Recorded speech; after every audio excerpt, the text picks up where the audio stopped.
সৰুৰে পৰা আমি কিছুমান পৰম্পৰা দেখি আহিছোঁ। সেয়া হওক অসমীয়াই নতুবা বঙালীয়ে হওক, কাৰণ আমি আছোঁ এখন এনেকুৱা বাৰোৱাৰী সমাজত য'ত আছে বঙালী, বিহাৰী, অসমীয়া সকলোবোৰ মিক্স। সেই অনুযায়ী আমি অসমীয়াবিলাকেও বঙালীৰ প্ৰত্যেকটো বস্তুৱেই অনুসৰণ কৰোঁ আৰু অসমীয়াবিলাকৰ কালচাৰটো বঙালীসকলে ইতিমধ্যে আঁকোৱালি লৈছে। আমাৰ ঘৰখন হৈছে মাৰ ঘৰ প্ৰফুল্ল নগৰত, আৰু আজি আছে চৰক পূজা।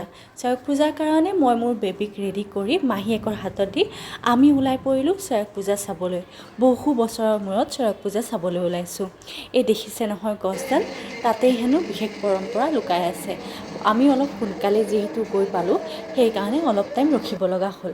তাৰ পাছত নিয়ম অনুযায়ী তাত ধূপ আৰু বাতাচা দি কিনে সেৱা কৰিব লাগে। ধূপ আৰু বাতাচা দি কিনে যেতিয়া সেৱা কৰিলোঁ, পৰম্পৰা অনুসৰি আপুনি এনেদৰে যদি দেৱতাসকলক তুষ্ট কৰিব পাৰে, তেতিয়াহ'লে আপোনাৰ মনোকামনা সিদ্ধি হয়। আৰু সেইমতেই কাম ইপিনে হৈ আহিল গধূলিও।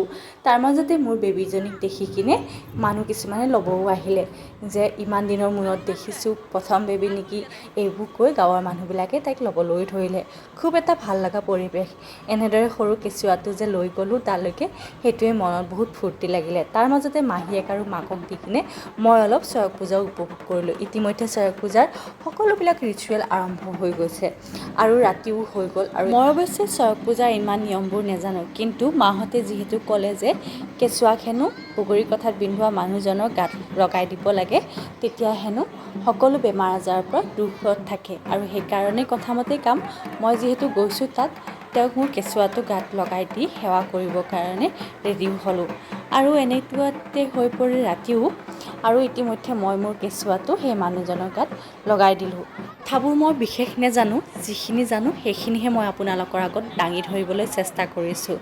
আপোনালোকে ভিডিঅ'টো দেখি ভয় নাখাব, এইটো এটা লোকবিশ্বাস বা পৰম্পৰা।